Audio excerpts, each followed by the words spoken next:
18h20, la suite de votre grand journal du soir sur Europe 1 avec vous, François Claus. C'est votre invité. Vous recevez Olivier Darbois, producteur de spectacle. Et vous êtes également Olivier Darbois. Bonsoir et merci d'être sur Europe 1 ce soir. Vous êtes également président du PRODIS, qui est le syndicat national du spectacle musical et de variété. Et c'est à ce titre-là que vous faisiez partie de cette première consultation ce matin au ministère de la Culture avec la ministre Roselyne Bachelot. Avant de voir ce qu'est la situation du spectacle vivant avec vous, qu'est-ce qu'elle vous a dit, la ministre? Est-ce que vous sortez heureux de ce rendez-vous qui ouvrirait des perspectives?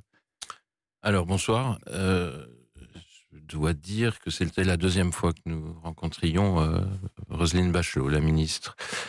Nous avons été donc reçus ce matin à 9h, nous étions accompagnés également de deux autres syndicats, le SNDTP qui est le théâtre privé, et également le Camulc qui est les cabarets et les music-halls. Voilà, donc elle avait en face d'elle une représentation du secteur du spectacle privé. Nous représentons 85-90% du spectacle privé. Vous étiez quasiment les premiers à devoir tirer le rideau, on s'en souvient, en mars. Vous allez être vraisemblablement les derniers à le rouvrir. Votre situation est aujourd'hui terrible, à la fois à court terme et surtout dans les perspectives. Est-ce que sur le court terme et est-ce que sur les perspectives, vous avez obtenu un certain nombre de promesses ? Non, alors les promesses, il y avait deux volets. Hein. Le premier volet, c'était effectivement le déconfinement. Nous n'y sommes pas complètement. Elle a bien entendu nos problématiques. Elle nous écoute. Elle est très à l'écoute, elle est très alerte sur les problématiques. Donc le déconfinement, on a un couloir extrêmement étroit pour ce faire. Pourquoi ? Parce que le spectacle vivant, c'est une typologie extrêmement variée. Il y a des petites salles, il y a des très grandes salles, voilà. il y a des tournées, il y a des spectacles uniques. Exactement, il y a du plein air, il y a du en salle, il y a du debout, il y a du tout assis, enfin, et puis aussi une typologie différente de génération, hein, donc selon les esthétiques. Donc c'est pas un exercice aussi simple que ça, le déconfinement. Le déconfinement, pour le moment, on est sur une règle, pas de salle avec 5000 personnes jusqu'au 30 octobre prochain. Tout à fait, mais avec distanciation sociale aujourd'hui. En plus. Voilà, pour nous, dans nos métiers, la distanciation sociale, c'est absolument rédhibitoire, puisque nos modèles économiques ne le permettent pas. Grosso modo, quand on vous dit, si vous êtes à moins de 80% de remplissage d'une salle, vous perdez de l'argent. Tout à fait.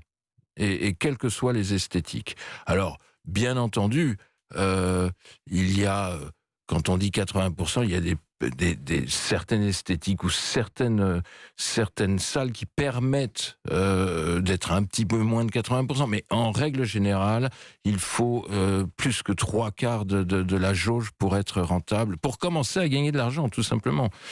Donc l'exercice est difficile. Ce que nous avons entendu de la ministre ce matin, c'est qu'elle allait porter très haut, très fort, notre demande, nos souhaits d'être déconfinés avec pas de distanciation sociale. Mais avec un protocole que vous garantissez sanitairement acceptable. Tout à fait. On a travaillé depuis 2 mois sur un protocole. On a fait appel à une trentaine de spécialistes et de techniciens, accompagnés aussi par le Bureau Veritas, de façon à ce qu'il soit quand même sécurisé, ce protocole, et puis également avec des gestionnaires du risque, c'est-à-dire ce qu'on appelle en anglais risk assessment, et donc on a déployé un protocole qui est... Donc ça, la décision, la ministre vous a pas dit oui ou non, je vais le porter en haut lieu.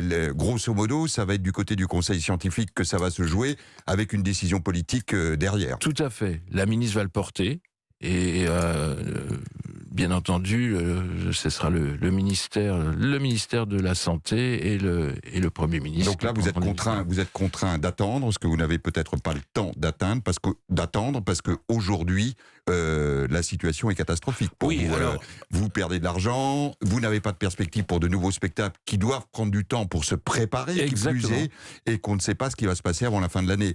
Les charges sociales, exonérées ou pas ? Le chômage alors, partiel, voilà, poursuivi ou pas? À côté du déconfinement, on a notre feuille de route qu'elle connaissait déjà, mais qu'on a bien entendu réitéré ce matin, c'est-à-dire la prolongation de dispositifs que vous connaissez, l'activité partielle, et au-delà de la date de reprise, c'est-à-dire que nous estimons qu'il faudra aller jusqu'à au moment où on pourra faire clairement spectacle, donc dire... en intégrant la période de préparation, de répétition, c'est-à-dire quand le spectacle vivant sera redéployé à plein régime, ou du moins à 70-80% du plein régime.